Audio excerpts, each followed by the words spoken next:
Here are 6 items you should consider including in your estate plan. A will. This is the main component of your estate plan and ensures your property is distributed according to your wishes. Durable power of attorney. This person will act on your behalf when you are unable to do so. Beneficiary designation. You want to decide your beneficiaries. If you don't, a judge might make that choice for you. Letter of intent. It's a document left to your executor or a beneficiary, and it defines what you want done with a particular asset after your death or incapacitation. Healthcare power of attorney. This will designate another individual to make important healthcare decisions on your behalf. Guardianship designations. If you have small children, you want to make sure you decide who will care for them if you no longer can. For more financial information, go to aarp.org/money.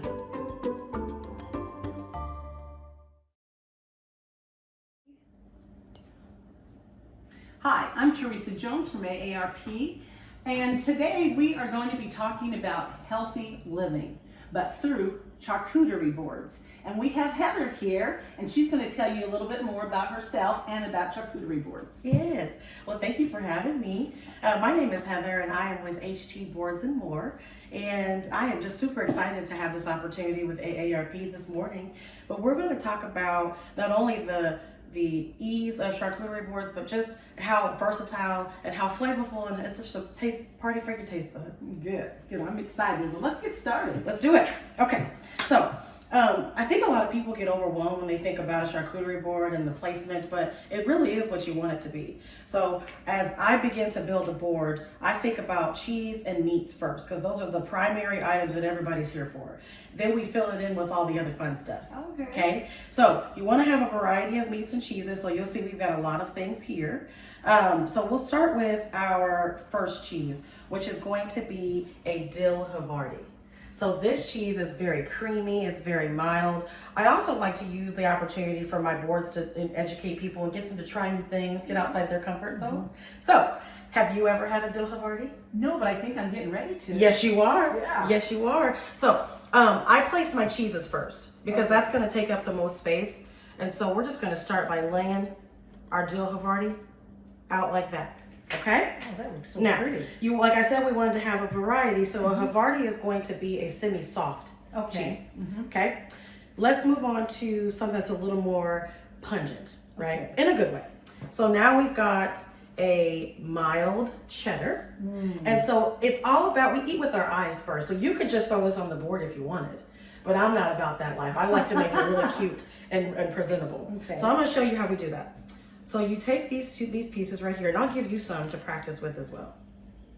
There you go. I'm going to put mine over here. Okay, and so we're going to take them, points up, put them together. Oh, that one point looks like it. Well, see, I'm already starting. That's all right. That's all right. So just put them like, there you go. And then we're going to scoot them over. To the point here. Yep. So then we're going to go, there you go. Got it? Oh, kind of like a tuxedo thing. Yes. Okay. Okay, so let's just keep doing that. And we're going to keep on going. So now we got 2. Yes, you do. I'm always like the slow dancer. That's okay. That's all right. Well, can I make mine my way? You sure can. And you know what? Why don't, here, I'll oopsies. Dang it. But that's the beauty of charcuterie. You just keep on going. You just keep on going. Shoot, look at that. That's all right. Now, why do you hold it in your hand so much? Is that just instead of laying them on the board? Well, it just gives you a little more stability. Oh, because they're gonna stand up. Yeah. Oh, well, look at that. No. Okay, so are mine. Okay.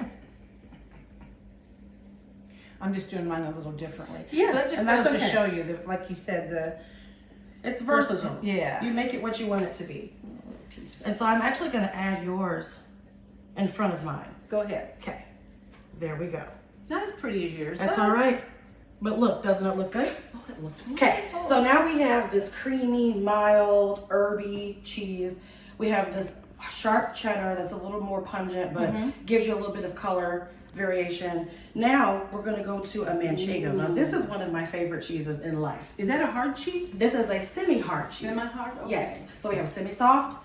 This would just be a normal textured cheese. It's probably a little bit softer than the Havarti, so we'll call that a soft one. But then again, it's all about presentation. Right. So instead of standing these up, we'll lay them on the side. Now, I have a question for you. Yes, ma'am. What's the difference between hard cheeses, or what makes the difference between hard cheese Sure, and it's how they're soft processed. cheese? Okay.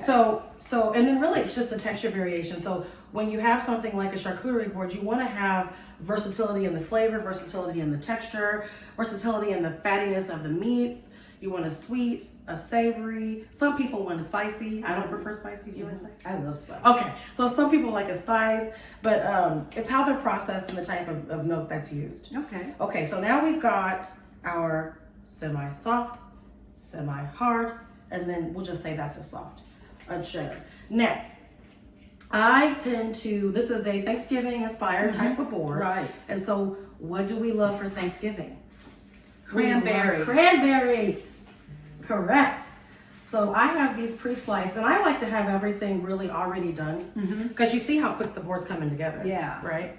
So this is actually a cranberry cinnamon cheese. Oh. Goat cheese. Ooh. Oh. So it's got a little tang, it's got a little sweetness, it's got that aroma and the warmth of the cinnamon. So that one is going to be one of our soft cheeses, but we have one more. And I'm gonna have you do this one with me, okay? Oh, yes. All right, so we have got some brie here. A lot of people love brie. And I always encourage folks, if you're kind of iffy about the cheese flavors and the cheese selections, you're like, oh, I've never had it, just try it. Just try it. And specifically if you're making these for a group of people, you may not like it, but they may. So I always encourage folks to get a little adventurous with their cheese. So that's your wheel. Let's move this cheddar. Now, brie is definitely a soft cheese. It is correct? definitely a soft cheese. One of my favorites, in fact. Oh, yeah, because you can put it in the oven and melt You it. sure can. And, yeah. And I think it's a good time to call out what types of rinds we can eat and what types you can't. Okay. So this rind is one of the most flavorful. You can eat this whole thing. A lot of people like to open it and scoop out the inside, but this rind is so flavorful. Yeah, it is. And specifically right around the edge. This edge rind is the best. So I want to make sure no matter how I serve it, each person gets a piece of this. Okay. All right. So this is something that I love to get creative with. And so if it's a holiday thing or if it's a themed party, you can cut it out. Okay. So you're gonna grab your cheese and flip it over on the side. We have this in the freezer for just a little bit to let it get a little bit hard for us because it's easier to cut. So you'll see my knife's going right through it. So we're gonna cut all the way through. Are you cutting that in half? Or? I am. Okay. Yep. Yeah. Oh, yeah. Yeah, went right through, right? Okay, so on this one, now we only have, this is a medium-sized board, so we don't have a whole lot of room, so we'll just put one wheel of brie, but you can still practice with yours. Okay. Okay? Yeah, I'm practicing cutting it still. Here you go. Okay, now put your bottom piece, we'll just set it right over there. All right. Now let's take our top piece, flip her over. And so this is a Thanksgiving inspired board. We have a leaf, an acorn, a pumpkin, and an apple. Which one do you want? Oh, I'll take an apple. Okay, I think I'm gonna do a pumpkin. Okay. Okay? So we're gonna push down, right in the middle. Push her down. Oh, that was easy, wasn't it? Now slide this up. Okay? There you go. Now put that back on top. Now look what you got. Oh, look at that. Yes. Isn't that the... Okay, I'm going to set mine here. Is that all right? Yeah, that's fine. Okay. Okay, so now you can take this little piece of extra brie and lay it right on top of there. And you can lay yours, why don't you lay it on top of the goat cheese? If that is not the cutest thing. Look! Aw. Okay, we like it? I like it. All right, now you need to fill that in so people can see what they got. So, this is going to be a cherry and rosemary spread. So I always like to serve along with the meats and cheeses and the other supporting actors. We want to put this spread on there as well. Okay. So it gives them, this actually goes to cherry and rosemary, so it's going to have some sweet and some savory with the rosemary. Okay. But we're going to Do we have just take a another? little bit of it out and fill in that hole.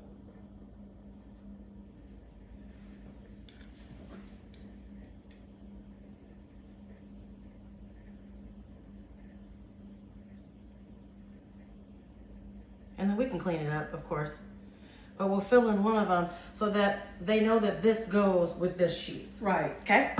All right. We'll also serve this next to our board so they'll be able to get a part of it. Okay. So we got our cheeses done, right? Good selection of cheese. We're gonna fill that one in? No. Okay. We're going to leave one of them open. Oh, okay. Okay. So now we start with meat. So would you like to learn how to make a salami rose?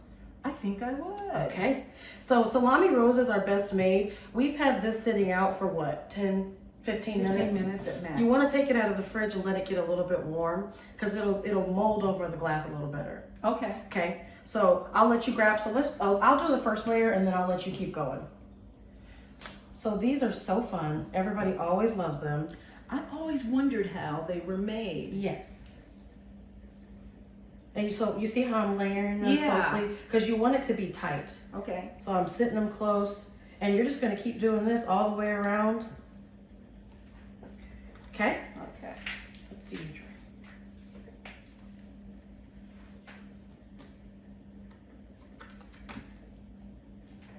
Close this out of your way. There's 2 pieces there. And while you're doing that, I'm going to start putting some of these other pieces on the board. Okay. So in addition to salami roses, which those are a crowd favorite, a lot of people really like those. They're pretty. They wonder if they think they're so hard to make, but they're really very easy to make, so anybody can do it. But I also like to do what's called a salami river. And so that is these pieces right here. Oh, okay. Yeah. So we can do a river right here. Going down next to these. And I also am very particular about placement. So like I don't want too many cheeses too close to each other. I don't want too many meats too close to each other. So we want to be very careful to spread stuff out and make sure we don't have two like things touching. So you want to keep going. Oh. I was getting ready to ask you, how thick do we make that? Yeah. And this is a really good way to get a lot of meat on the board, but not let it take up a lot of space. So people will tear the rose, unfortunately, apart. You know what? If it's your board, you got to tear into it first, because all your guests will think that it's too pretty to tear apart, but it's meant to be eaten. Okay. I've seen people be like, it's too pretty to tear apart. Well, the point, we got to eat it. Yeah. How's it looking? That's looking wonderful. Good. Let's see where we're at. And you know how you can get a good gauge of where your rose is at? You see how you can kind of see in the center? So let's do like one more layer around. Okay. And while you're doing that, I'll get our prosciutto.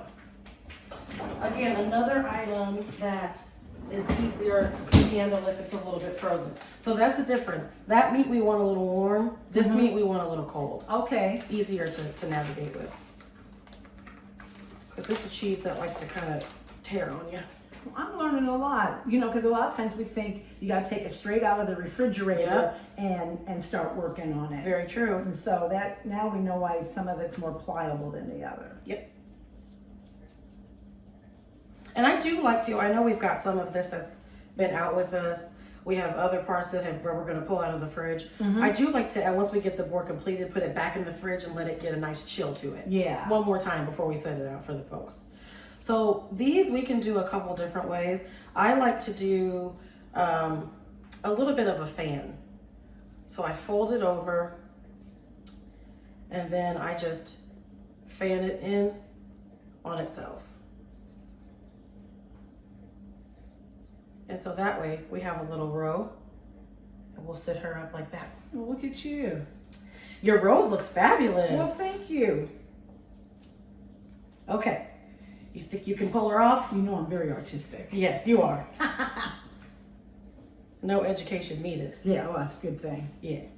Okay, now, we press it into the glass too, right? We do, so that it holds its shape. And then you're just going to flip it over and lay her out. On the board? You can lay her out right here and then we'll okay. figure out where we're going to put her. Perfect. And then we'll just wiggle it up. And we have a rose, folks.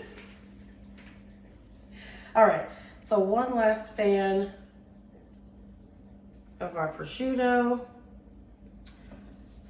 you want to try one of those? No, you're doing really good. You know, my expertise is with the rose. Yeah. You know what? We all have our strengths. All right. We'll do one more prosciutto fan.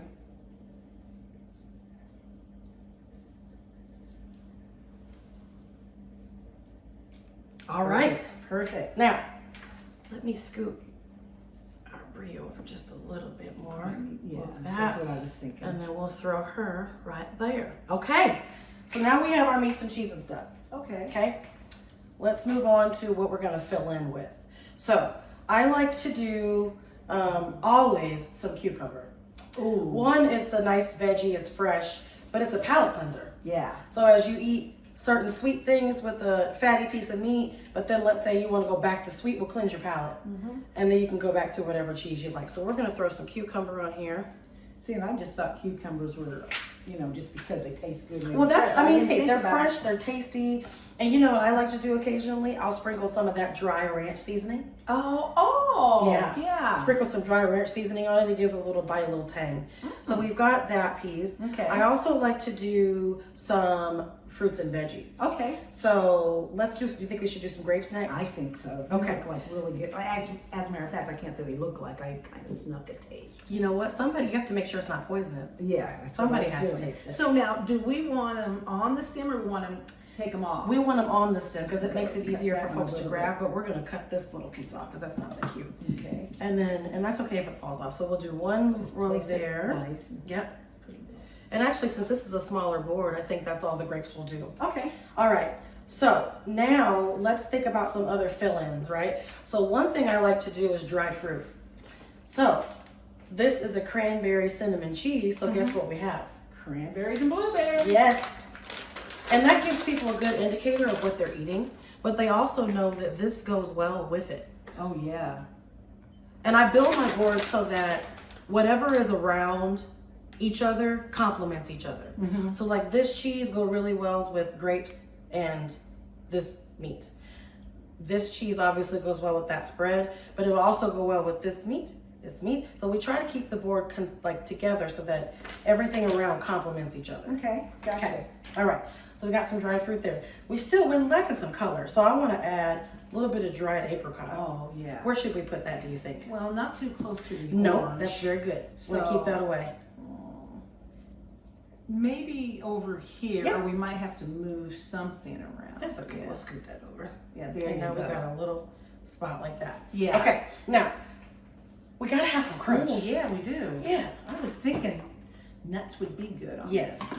It's a very good, and I try to, like if there's some dill flavored nuts that I have found, I would put them over there. These are just salted. Yeah. Just to keep it kind of muted and doesn't overpower anything else. So we're gonna throw the nuts in a couple different places. Okay. Oh, it's looking pretty. Yeah, it's coming together, isn't it? Mhm. All right. Let's clean that up. Okay. Now, let's think about some additional color. Strawberries will do it for you every time. Every time. Every time. And they're a really good filler for small spaces. So you see we have that space over there? Yeah. We're just gonna throw some berries in it. Belly up. Always belly up for the berries. Okay. Because it's just pretty. It is pretty. We're gonna throw some right About here. one more right there. Another one you think? Yeah, just right here. Okay. There. All right, now we've got some more space here. So I think, you know what? We've got a lot of color over here. Let's add some blueberries on this side. And that just, again, gives us a little bit of color contrast. Blueberries also go really good with, like blueberries and apples go good with the cheddar. Mm-hmm. So we're Oh gonna yeah, I put that always eat together. apples with my cheddar cheese. Yeah, very good. Oh, that's so pretty. All right, We still have a little space here. we do. And so I've got us some little chocolates. Because a little bit of sweetness, chocolate in the mix. Sometimes chocolate can give you that little bit of bitterness Mm-hmm. or that deep flavor Oh, profile. and those are, I saw those, I eyed those when we first came in. Were you looking at them? Yeah, I sure was. They go on. I'm glad they're still here. Yes, ma'am. Lastly, we've got some olives. Oh, olives. And so you have some people that don't enjoy an olive per se. So I always ask my customers, do you want olives, one? Or would you also like something other pickled element? Because it really just needs to be something pickled. So I've had customers that want a pickled beet, pickled asparagus, pickled green beans. Okay. And so you can really do, it's a never-ending pickled fest around Now these grocery these stores. olives, I noticed, have something white in the middle. They do. These are white cheddar cheese stuffed olives. Oh, okay. Yes. Very good. We're so fancy. We're so fancy. So now, as we're about to think about how we're going to serve it, well, we know folks are going to have to cut this brie. So we're going to put this with the brie. Oh, just set it on Okay. there. This could be used also for this other brie because it needs to be cut as well. We'll put this in our spread so folks know what we need to do with that. It's supposed to be spreaded. And then this could just be, this has a little picker. Okay. So this could be used to pick up everything else on the board. Okay. Okay? So if you wanted to, we could garnish this with a little bit of fresh rosemary. But this is a perfect holiday flavor. We've got all the essence of Thanksgiving involved in this board. So would be an amazing crowd-pleasing board for anybody at your Thanksgiving festivities. Happy Thanksgiving. Happy Thanksgiving!